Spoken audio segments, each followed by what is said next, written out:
Now the next one is how to solve a homogeneous equation. तो सबसे पहले बात आती है कि होमोजेनियस इक्वेशन होती क्या है, मतलब वो दिखती कैसे हैं। सो बेसिकली चेक करने के हमारे पास तीन मेथड हैं, जिसमें से सबसे प्राइम एंड सबसे best method is that power of each individual term should be same. मतलब गिवन इक्वेशन में हर इंडिविजुअल टर्म की पावर सेम होनी चाहिए। For example in our case first, यहाँ पर x की पावर 1 y की power 1। Similarly in denominator x की पावर 1 y की पावर 1। मतलब इस केस में हर इंडिविजुअल टर्म की पावर कितनी है, 1।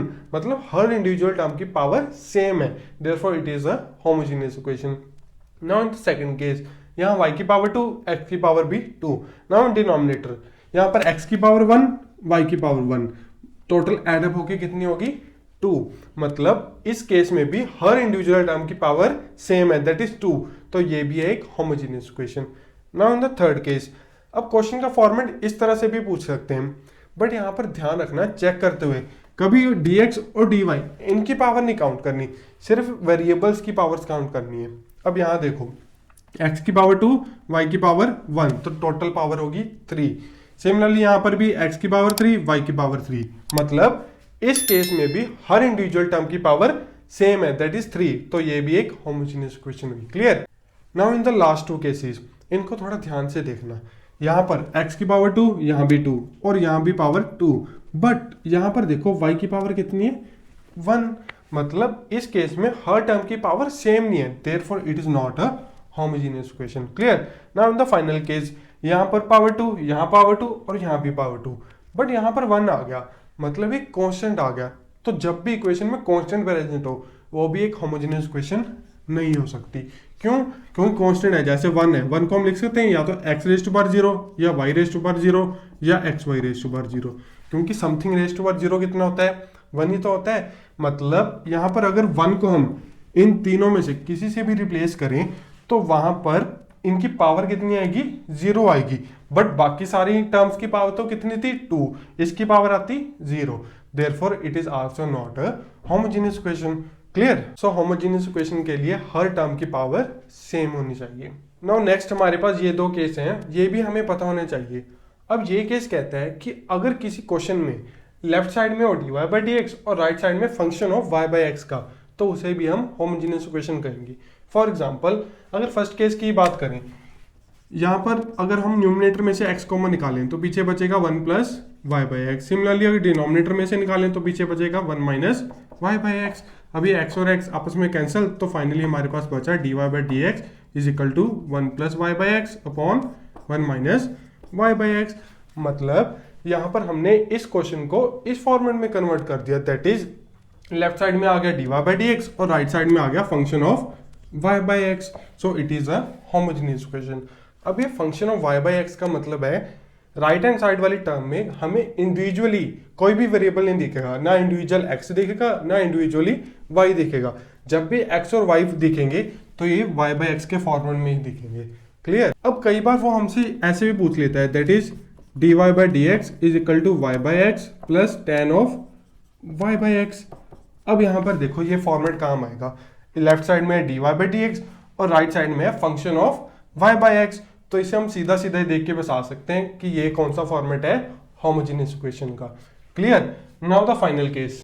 अब ये केस कहता है कि अगर गिवन इक्वेशन में हम x को लैम्डा x से रिप्लेस करें और y को लैम्डा y से, फिर भी आंसर क्या है, फंक्शन ऑफ xy ही आ जाए, तो उसे हम कहेंगे होमोजेनियस इक्वेशन। फॉर एग्जांपल यहां पर गिवन है dy/dx is equal to x plus y upon x minus y, मतलब function of x, y given है ना। अब ध्यान से देखो, अगर हम x को रिप्लेस कर दें लैम्डा x से और y को लैम्डा y से, तो इक्वेशन क्या बनेगी, lambda x plus lambda y upon lambda x minus lambda y। अब ऊपर से भी लैम्डा कॉमन आ रहा है और नीचे से भी लैम्डा कॉमन आ रहा है। अब ये दोनों आपस में कैंसिल, तो पीछे क्या बचा, x plus y upon x minus y. मतलब वापस कौन सा फंक्शन आ गया, f ऑफ x, y। मतलब गिवन इक्वेशन में x और y को लैम्डा x और लैम्डा y से रिप्लेस करने के बाद भी इक्वेशन में कोई फर्क नहीं पड़ा, तो it is a homogeneous equation. So इस टॉपिक में सबसे मेन बात यही थी कि होमोजेनियस इक्वेशन हम पहचाने कैसे। अब सॉल्व करना तो इजी काम है, तो चलिए देखते हैं कैसे करते हैं। सो होमोजेनियस इक्वेशन सॉल्व करने का मेथड मैंने यहाँ पर लिख दिया है। इसमें हमें सिर्फ एक ही बात याद रखनी है, that put y is equal to vx, और उसके बाद सारा क्वेश्चन अपने आप हो जाएगा। देखना फॉर एग्जांपल अगर इस क्वेश्चन की बात करें, यहाँ गिवन है dy by d x is equal to y by x plus tan of y by x, मतलब यहाँ लेफ्ट साइड में dy बाई डी एक्स है और राइट साइड में function of y by x है। अब इस क्वेश्चन में तो ये भी याद रखने की जरूरत नहीं है, क्वेश्चन ही हमें हिंट देगा that put y by x is equal to v, that means put y is equal to vx। Clear. अब दोनों तरफ डिफरेंशिएट करेंगे विद रिस्पेक्ट टू x, तो आएगा dy by d x is equal to v plus x dv upon dx। अब ये दो बातें हर क्वेश्चन में सेम रहेंगी, हर क्वेश्चन में इन दोनों को पुट करना ही है। क्लियर। अब इसे इक्वेशन नंबर 1 में पुट करते हैं, that is v plus x dv upon dx is equal to vx upon x plus tan of vx upon x। अब ये x से x कैंसिल यहाँ पर भी, तो पीछे बचा v plus x dv upon dx is equal to v plus tan v। अब ये v भी आपस में कैंसिल, तो फाइनली हमारे पास बचा v dv upon dx is equal to tan v। अब दोनों तरफ क्रॉस मल्टीप्लाई करेंगे और वेरिएबल सेपरेट करेंगे, तो हमें मिलेगा 1 upon tan v dv is equal to dx upon x।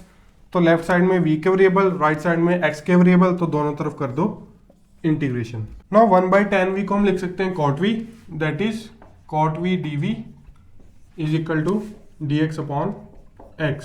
Now cot v का integration that is log of sin v is equal to 1 by x का integration log x plus constant of integration c।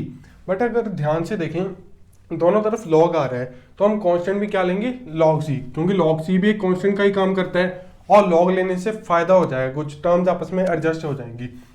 So this implies log of sin v is equal to, now log a plus log b क्या होता है log of a into b, तो यहाँ पर आ जाएगा log of x into c. अब यहाँ log और log आपस में कैंसिल, तो फाइनली आ गया sin v is equal to x into सी। Now our last step in solution, put v is equal to y by X, that is sine of y by x is equal to x into सी। तो ये है हमारा final answer. अब कुछ books में इसे थोड़ा आगे भी बढ़ा देते हैं, that is y by x को साइन उधर जाके sine inverse x into c, which implies y is equal to x into sine inverse x into c. So this is our final answer. Clear. अब यहाँ पर एक बात ध्यान देने वाली है, अगर वो इस फॉर्मेट में क्वेश्चन ना पूछकर ऐसे पूछ लेता, that is dx upon dy is equal to x upon y plus tan of x upon y, मतलब लेफ्ट साइड में dy बाई dx की जगह dx अपॉन dy आ गया, मतलब उल्ट गया। सिमिलरली राइट साइड में भी function of x upon y आ गया, तो हम क्या करते, तो भी हमें क्वेश्चन में से हिंट मिल रहा है कि हमने क्या करना है, x अपॉन y को v पुट करना है, दैट इज x को vy पुट करना है, और बाकी सारे का सारा फॉर्मेट सेम चलेगा। और ऐसा करना तभी है जब हमें क्वेश्चन में क्लियर कट दिख रहा हो कि क्वेश्चन में function of x upon y given है या क्वेश्चन में function of y by x given है। अदरवाइज हम कोई भी मेथड अप्लाई कर सकते हैं, चाहे y को vx पुट कर दो, चाहे x को vy, क्वेश्चन दोनों तरह से हो सकते हैं। बट अगर मेंशन ही कर दिया तो उसी तरह से कर देना। क्लियर।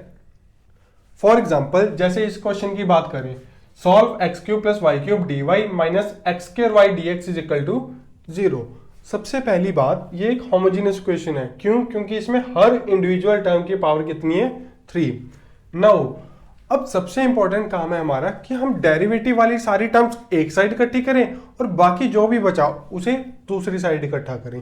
फॉर एग्जाम्पल जैसे सबसे पहले हमने यहाँ पर इस टर्म को यहीं पर लिखा और माइनस वाली टर्म उधर जाके प्लस की होगी।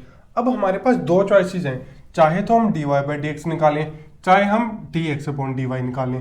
मेन काम था हमारा डेरिवेटिव वाली टर्म्स एक साइड लिखी और बाकी टर्म्स दूसरी तरफ। सिमिलरली यहाँ पर भी हमने सेम काम किया। तो हमारे पास अब दो तरह से प्रोसीड कर सकते हैं क्वेश्चन। अगर इस वे से प्रोसीड करेंगे तो पुट करेंगे y बाई एक्स को v, हमें हिंट मिल रहा है पुट करना है y बाई एक्स को v, that is y is equal to v x. अगर इस वे से प्रोसीड करेंगे तो हिंट मिल रहा है put x upon y is equal to v, that is x को पुट करेंगे वी वाई। क्लियर। तो दोनों में से किसी भी वे से हम फर्दर प्रोसीड कर सकते हैं। तो चलिए इस वे से एक बार जल्दी से देख लेते हैं। बट इन जनरल इसी वाले मेथड को फॉलो किया जाता है। सो अब तक हमारे सारे कंसेप्ट हो गए और इस क्वेश्चन को मैंने एक बार यहाँ पर सॉल्व करके रख दिया है। अगर आप खुद से इस क्वेश्चन को ट्राई करोगे तो ज़्यादा अच्छे समझ आएगा, मगर चलिए फिर भी एक बार मैं आपको समझा देता हूँ। तो चलिए देखते हैं। सबसे पहले हमने यहाँ पर dy अपॉन dx की वैल्यू निकाल कर रख दी थी, है ना। उसके बाद हमने पुट किया y को vx, और जब इसे डिफरेंशिएट किया विद रिस्पेक्ट टू x तो हमें मिला dy by dx is equal to v plus x dv upon dx। अब इन दोनों को उठाकर हमने क्वेश्चन नंबर 1 में पुट किया, देन dy अपॉन dx की वैल्यू आ गई v plus x dv upon dx। यहाँ पर x स्क्वायर को रखा सेम, y की जगह आ गया vx। सिमिलरली डिनोमिनेटर में भी y क्यूब की जगह v cube into X cube आ गया। क्लियर। अब ऊपर से x की पावर इकट्ठे करें तो हमें मिलेगा x क्यूब, और नीचे से भी x क्यूब कॉमन आ गया। अब नेक्स्ट ये दोनों आपस में कैंसिल हो जाएंगे और हमें मिलेगा v upon 1 plus v cube. अब नेक्स्ट ये v उधर जाके माइनस का हो जाएगा, है ना। और अब नेक्स्ट हम इसका एलसीएम लेंगे तो ये वाली टर्म इधर जाके मल्टीप्लाई हो जाएगी, दैट इज हमें मिलेगा v minus 1 plus v cube into v। और फाइनली जब इनको मल्टीप्लाई करेंगे तो हमें मिलेगा v minus v four upon 1 plus v cube. अब ये v और v आपस में कैंसिल और पीछे बचा minus v four upon 1 plus v cube. Clear. अब फाइनली हमारा काम रह गया वेरिएबल सेपरेट करना।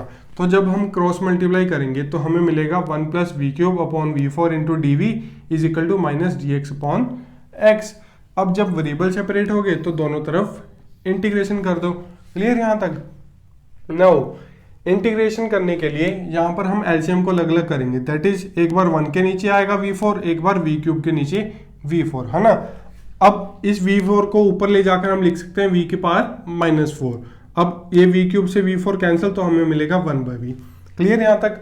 नाउ हमें पता है v की पावर माइनस 4 का इंटीग्रेशन होता है v की पावर माइनस 3 अपॉन माइनस 3। एक प्लस 1 ऊपर ऐड करेंगे, एक प्लस 1 नीचे, है ना। और 1 बाई वी का इंटीग्रेशन है log v is equal to minus of 1 by x का integration log x plus constant of integration c। Now यहाँ से हमें मिलेगा minus 1/3 v cube plus log v, ये माइनस log x इधर आके प्लस का हो जाएगा is equal to c। Now हमें पता है log a plus log b किसके इक्वल होता है, log of a into b, that is log of v into x। Now और final step is in solution put v is equal to y by x। तो यहाँ पर हम v को put कर देंगे y बाई x, सिमिलरली यहाँ पर भी y बाई x, और ये x आपस में कैंसिल और ये पीछे बचा हमारा final answer. Clear. So question solve करना कोई ज्यादा मुश्किल काम नहीं है, पर मेन बात है एग्जाम में क्वेश्चन को देखकर पहचानना कि ये होमोजीनियस है या नहीं है।